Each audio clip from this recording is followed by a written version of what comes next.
मात्र ये एक चीज़ लगा लीजिए, बुढ़ापे तक आपका एक भी दांत नहीं टूटेगा।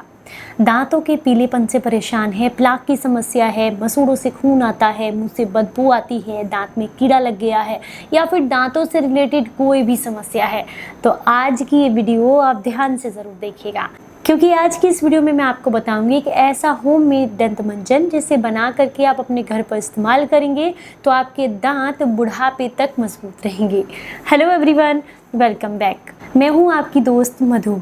मेरे पास बहुत सारे कमेंट्स आते हैं कि दांत से रिलेटेड वीडियो बनाइए। हालांकि बहुत सारी वीडियो मैं आपके साथ शेयर कर चुकी हूँ दांत से रिलेटेड, लेकिन जब भी कुछ नया सवाल आता है तो मेरी कोशिश रहती है कुछ ना कुछ नया और इजी चीज़ें आपके साथ शेयर की जाए। तो अगर आपको दांतों से रिलेटेड कोई भी समस्या है तो उसके लिए इस चीज़ का इस्तेमाल आपको ज़रूर करना चाहिए और इसे बनाना बेहद आसान है। जितनी भी चीज़ें मैंने इस्तेमाल की हैं सारी मैं आपको लिख करके स्क्रीन पर बताऊंगी ताकि आसानी से आप सही मात्रा के साथ उसको बनाकर तैयार कर सकें।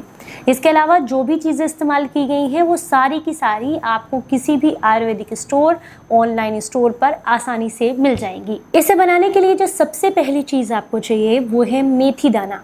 मेथी छोटी वाली लेनी है, इस बात का ध्यान रखें। देखिए, जब भी आप कोई मंजन पेस्ट इस्तेमाल करते हैं वो सिर्फ आपके दांतों के लिए नहीं होता है, वो आपकी ओवरऑल हेल्थ के लिए होता है। जब आपकी जीभ के थ्रू जो भी चीज़ आप ले रहे हैं वो आपके पेट तक उसके तत्व पहुंचते हैं तो वो शरीर पर भी असर करती है। इसीलिए मैं बोलती हूँ कि मार्केट में मिलने वाले पेस्ट आपको इस्तेमाल नहीं करने चाहिए, क्योंकि उसमें इस्तेमाल किए गए जितने भी केमिकल्स होते हैं आपकी जीभ के थ्रू वो भी आपके शरीर तक पहुँचते हैं, जो कि काफ़ी ज़्यादा नुकसानदायक होते हैं। तो इसलिए आपको लेनी है मेथी। मेथी क्या करेगी, आपकी जीभ के थ्रू इससे मिलने वाली गुड जो प्रॉपर्टीज़ हैं वो आपके शरीर में जाएंगी और ये आपके मुंह को इन्फेक्शन से बचाती है। दूसरी जो चीज़ आपको लेनी है वो है हल्दी। मात्रा भी मैं बताऊंगी। हल्दी एंटी बैक्टीरियल होती है, एंटी इन्फ्लेमेटरी होती है, आपके मसूड़ों से, गम से, सूजन को, बैक्टीरिया को किल करने का काम करती है। अगली जो चीज़ है वो है गेरू मिट्टी। ये भी बहुत आसानी से आपको किसी भी आयुर्वेदिक स्टोर पर मिल जाएगी। ये बेसिकली आपके मंजन को बनाने के लिए सबसे ज़रूरी है, आप कह सकते हैं ये बेस है इसका। इसकी वजह से ही आपका मंजन अच्छा बनेगा और वो देखने में आपको मार्केट में जो सूखे दंत मंजन मिलते हैं उसके जैसा देखने के लिए मिलेगा, और ये आपकी गम्स के लिए भी बहुत अच्छी होती है। अगली जो चीज़ है वो है भुनी हुई फिटकरी। ये कैसी होगी, नॉर्मल फिटकरी मार्केट से लेकर के आएँ, तवे पर डालें और इसे जो है आप गर्म कर लें। जब ये गर्म करेगी तो पानी जैसा चिपचिपी सी होती है, पहले फूलती है, उसके बाद ये ड्राई हो जाती है, फिर इसको रगड़ करके इसका पाउडर बना लें। ऐसी भुनी हुई फिटकरी आपको चाहिए। अगला जो इंग्रेडिएंट है वो है माजू फल। गोल गोल होते हैं, आपको बहुत आसानी से किसी भी आयुर्वेदिक स्टोर पर मिल जाएंगे। दांतों की हेल्थ के लिए बहुत फ़ायदेमंद होते हैं। आपकी ओवरऑल दांतों में जितनी भी समस्याएं हैं, चाहे पीलेपन की दिक्कत हो, प्लाक बार बार जमता रहता हो, मुंह से बदबू आती हो, उसके लिए माजू फल बहुत फ़ायदेमंद होता है। अगली जो चीज़ है वो है सेंधा नमक। ये आपको इस्तेमाल करना है। इससे अलावा जो नेक्स्ट चीज़ है वो है लौंग आपको लेनी है और साथ में लेनी है आपको काली मिर्च। इसमें लौंग, काली मिर्च और फिटकरी, इनकी तो मात्रा रहेगी 20-20 ग्राम। बाकी की सारी चीज़ें आपको लेनी है 50-50 ग्राम। बाकी जितनी भी चीज़ें मैंने आपको बताई हैं वो सब 50 ग्राम, फिटकरी, काली मिर्च और लौंग आपको 20-20 ग्राम लेनी है। इन सारी चीज़ों को कूट छेद करके आप पाउडर बना लें। एकदम बारीक पाउडर आपको इसका चाहिए। किसी डब्बे में भर के रखिएगा कांच के, साल भर तक भी खराब नहीं होता है।